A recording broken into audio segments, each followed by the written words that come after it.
You don't become confident by shouting affirmations in the mirror, but by having a stack of undeniable proof that you are who you say you are. That's a quote from Alex Hormozi that I turn to a lot when I'm really struggling to do something that I really don't want to do. And if I can be honest, I don't really want to be doing this right now. I don't really want to be recording this by myself, talking to my computer, hoping that somewhere, somehow on the internet, somebody's going to hear it. But Zach is off today. We need a show. Let's do this. Let's see what we can come up with together. But first, this is the Fit Mess, where together we learn to develop habits that help us live beyond our mental health struggles to create happier, healthier lives. He's Zach. He lives in the future with his anxiety. He's Jeremy, and he lives in the past with his depression. And we get together once a week in the present to share the obstacles we face and how we overcome them. I love that quote from Alex Hormozi because I'm not a terribly confident person. It's something that I've wrestled with my entire life, and it's something that I've been spending a lot of time working on in the last, I don't even know how many years now. But I am finding that by doing the things that the type of me that I want to be would do allows me to become that person. And that's why that quote resonates with me so much. And a lot of that work, honestly, is coming from the gym, going there 3 or 4 times a week, whether I feel like it or not. And the end result of that, not only just physically do I feel better, but mentally, my mental health has been in a lot better position. And I just feel a growing sense of confidence. And so I know that quote to be true for me. And that's why I want to kind of focus on it a little bit. I also want to focus on it because I have been spending some time online, chatting with people in different groups and on different communities, particularly Instagram threads has been a lot of fun lately. And someone I follow there, and we chat with each other quite a bit, said something pretty interesting to me about journaling. And yes, we're going to talk about journaling for a minute, so just buckle up. I know journaling is super valuable. I know that tons of people benefit from it. I know that I could benefit from it. I know that when I do it regularly, it does help me a little bit, but I don't think I even do it right? Like, I know there's systems like bullet journals and different things where you can, you write and you follow up with yourself and hold yourself accountable for the things you wrote down and all that. I've never really just grasped something that made sense for me. But this account that I follow on Threads, they go by Enigmatic Coaching, at Enigmatic Coaching, posted something in response to something that I posted. I don't even remember what it was. But what they said was really interesting and kind of a different take on journaling that I had never heard before. And I wanted to share it with you to see if it's something that might be helpful for you. So I asked a robot to read what they wrote. How it works is, and it's quite simple, that whenever you do something disciplined, you make a note of it. As I said, it's not a journal entry. There need be no context. Just an entry that said what you did or didn't do at that moment. It works because it keeps a compilation of disciplined actions that spur you to do more. It also celebrates the little wins as well as the big ones, not buying X or Y or going to the gym. Our team was inspired by Henry Morgenthau Jr. After reading Morgenthau by Andrew Meyer. Not only does he keep a ledger of his accomplishments and his moments lacking discipline, but he also has a list of maxims he lives by, just like Benjamin Franklin and classic philosophers. Your ability to keep yourself accountable is paramount to your success and growth. As always, if you would like personal coaching to keep you accountable, be sure to reach out. And you can reach out to them on Instagram Threads. That's how we connected. They go by at Enigmatic Coaching, and follow them for some more coaching advice and things like that. But I just thought that was a really helpful idea in terms of what I mentioned before at the beginning of the show with that quote, that body of evidence that you need to build that proves that you are who you say you are. You can do the things all day long. You can go to the gym every day. You can eat the things the right way. You can meditate. You can do all the stuff that we spend so many hours on the show talking about. But sometimes you need to have reflected back to you how extraordinary it is that you do those things. We've had people reach out to us and say what they love about us is that we seem to be ordinary guys doing extraordinary things. Maybe, I don't know that they're that extraordinary. Maybe the fact that we do them somewhat consistently is the extraordinary thing. Or maybe we've been doing them for so long that what to someone else seems to be extraordinary is now normal for us. And so I think a practice like the one you just heard of just writing a quick journal, you don't have to expand, just a sentence, a quick thing. That's the hard thing you did that day intentionally, right? Going to work is hard. You have to do it because you want to get a paycheck. Being a parent is hard. You have to do it because your kids depend on you.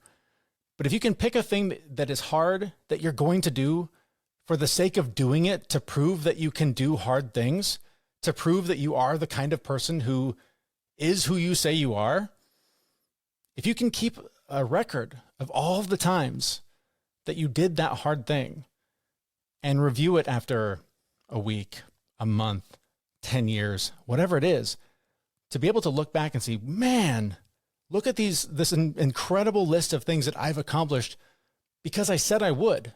That's the evidence that proves you are who you say you are.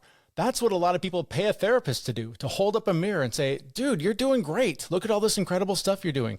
When you go to a friend and complain about how hard things are and they tell you, no, man, you're doing fine.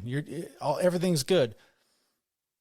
It's all the same. You sort of need that feedback sometimes to feel better about yourself, the things you've accomplished, and the life you're trying to build just by doing hard things. And like I said, doing this right now is hard. It's hard for me to talk to myself. I love doing this show with Zach because he and I can bounce ideas off of each other and share things and talk about the things that are working, talk about the struggle, which I think is the more important part. But to sit here alone in my house, talking to my computer, this is hard. And so in my journal today, I'm going to write, recorded a podcast by myself, because it's way more fun to interact with you. I would rather have someone on this call with me. I would rather be talking to Zach. I'd rather be doing something that is not quite as, I guess, extraordinary, because to me, it is unusual to talk to myself, hoping that someone finds some value in this conversation with myself. So I just love that idea of just tracking the things that you do that are hard and overcoming them. But also on the flip side, that same method can be used to track where you fall short, track where you gave into emotional eating that day, track the days that you just couldn't overcome the feeling of not working out, track when you lost the mental health battle that day and just couldn't function, right? Just had to sit on the couch, just had to play video games, had to just cave, watch some TV, give yourself a rest day, whatever it is. It's just another valuable way, I think, to use a journal, which everyone's talking about right now, the new Apple journal, which I think is pretty cool. But so if you're looking for ways to use that sort of a resource, tracking those hard things that you've overcome, that you've done, really cool. Tracking the things that you're not so proud of, the things where you fell short, to be able to look back after several days or however much time really is a great way to hold a mirror up to yourself, to hold yourself accountable to becoming the kind of person you want to become.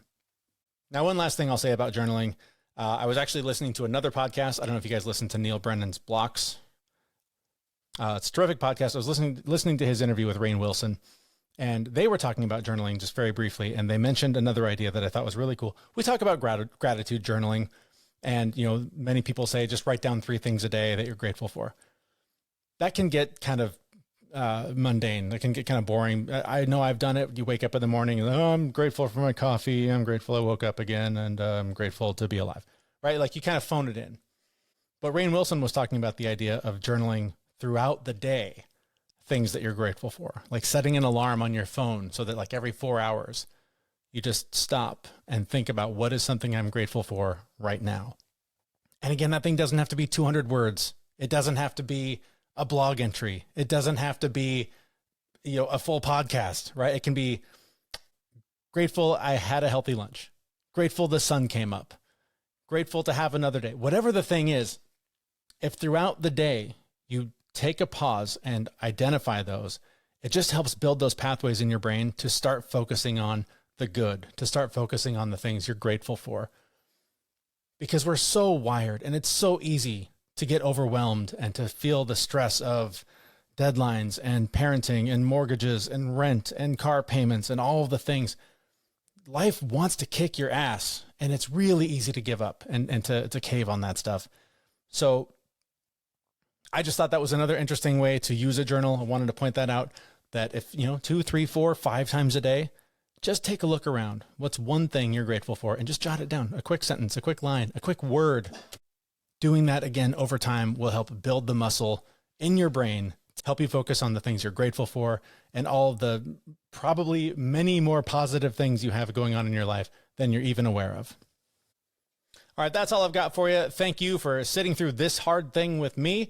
I'm going to make a note of this in my journal that I did a podcast by myself. I did this hard thing, and it's something I'll look back on at some point and be proud of myself for doing. If my rambling about how to better use your journal has been helpful in any way, I really hope that you will share this with somebody who could use this message. So maybe somebody who hasn't heard these ideas of how to use their journal and they're struggling to looking at that blank page every day and going, what in the hell do I write in this thing? Share it with them, share it on social media, share it wherever you can so that we can accomplish our mission of helping as many people like you that are just struggling to live a little bit better every day than they did the day before. That would mean the world to us. Meanwhile, Zach and I will return together next week with a brand new episode. You will find that at thefitmess.com. Thank you so much for listening. We'll see you next week at thefitmess.com. We know this podcast is amazing and doesn't seem to lack anything, but we need a legal disclaimer. Prior to implementing anything discussed in this podcast, it is your responsibility to conduct your own research and consult your physician. You should assume that Jeremy and Zach don't know what they're talking about, and they're not liable for any physical or emotional issues that occur directly or indirectly from listening to this podcast.